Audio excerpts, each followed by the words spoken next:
গরু মাংস রান্না করছি, আজকে শুক্রবার ছিল তাই গরু মাংস রান্না করছি।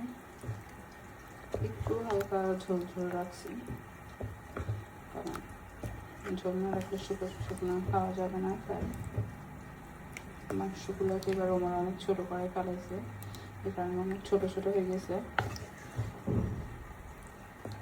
এত ছোটো করি না, আমি থাকলে একটু বড় করে করি। এখন ওমরে এটাকে ছোটো করছে, সাথে একটু আলাদা করে হাড় নিছি, হাড় নিয়ে মিক্স করছি। হাড় থাকলে আলাদা মজা লাগে, তাই